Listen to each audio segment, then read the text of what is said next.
Our sixth speaker this evening is Andrew Gillian with a speech entitled Jump. With a speech entitled Jump, Andrew Gillian.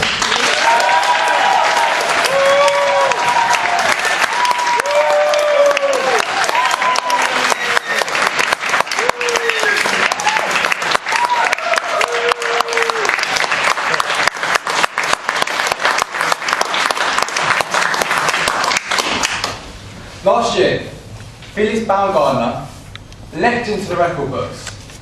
A 24-mile high skydive. 24 miles high. Almost the size of this conference room, right?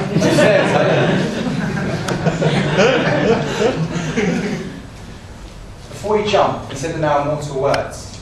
Sometimes you have to go really high to realise how small you really are. I disagree. When I was 9 years of age, I only had to go as high as a diving board at my local swimming pool. I remember being on the edge. I remember being frozen. My legs were shaking. My friends below saying, "Go on, Andy, jump!" But I couldn't. And as I climbed down the ladder, I was met with a barrage of teasing and taunting. The worst bit was, they thought of a nickname for me. Puppy Pool Pants! Puppy Pool Pants! You'll never guess what. It stuck. Within weeks, even my mum was calling me Puppy Pool Pants.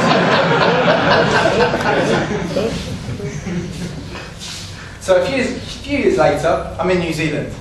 I'm travelling around with my girlfriend at the time, and she turns to me, and you can imagine my reaction when I hear what she says. She says, "Andy, I'm going to do a bungee jump."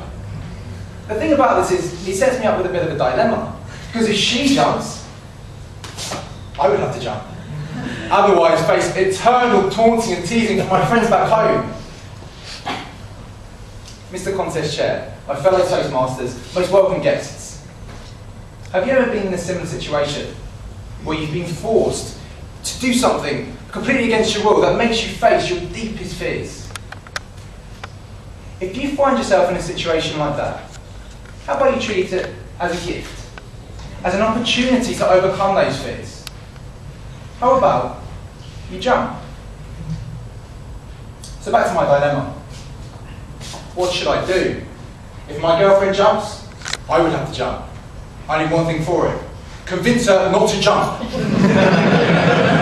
I pleaded with her. I said, it will be gut-wrenchingly scary.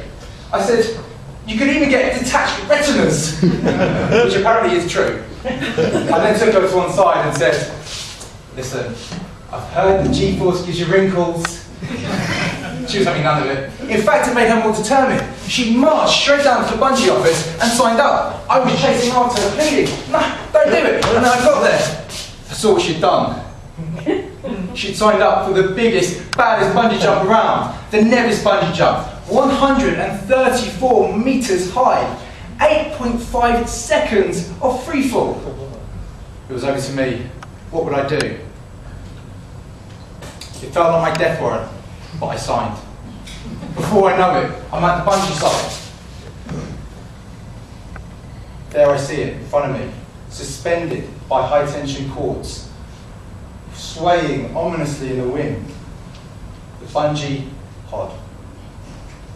We took a cable car across, and I was greeted by the friendly jump assistant. He said, "Hello, which one of you goes first?" Now, being a true gentleman, I was ladies. They hooked the bungee cord around her ankles. She ran up to her ledge, and on cue, jumped without hesitation. I was so impressed, so impressed. When she was hoisted back up, I said to her, "How was it? How was it?" But she turned to me, teary-eyed, dishevelled. She couldn't even speak. Then I felt a tap on the shoulder. "Your turn." They tied the noose around my ankles.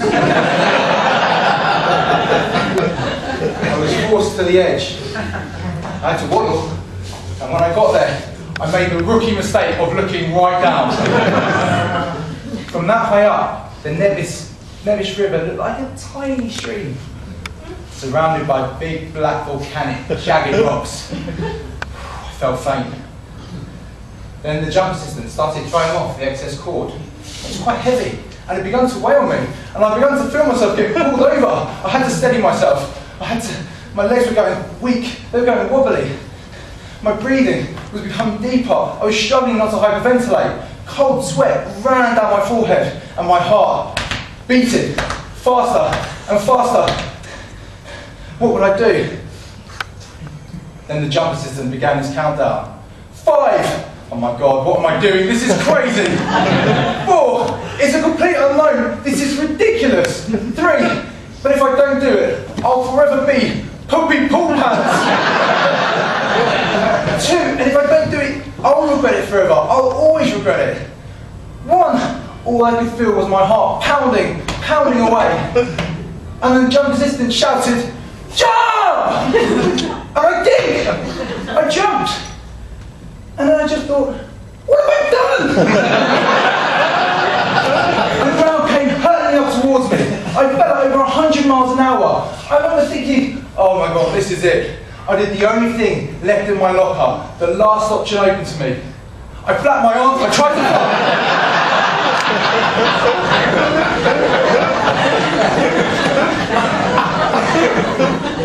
Needless to say, it didn't work. I carried on falling, and just before I went spat on the ground, the bungee cord pulled me back up again to safety. I was alive. I was alive! Taking that jump was the scariest thing I've ever done. But it was also one of the most rewarding.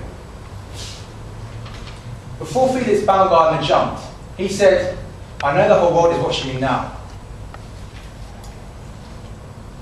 I want the world to see what I am seeing."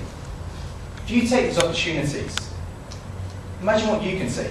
Imagine what you can feel. Imagine what you can achieve. So next time you're in a situation like this, how about you treat it as a gift? Treat it as an opportunity to overcome your deepest fears. How about next time you're in such a situation, I encourage you, no, I challenge you. I challenge you to jump, Mr. Contest Chair.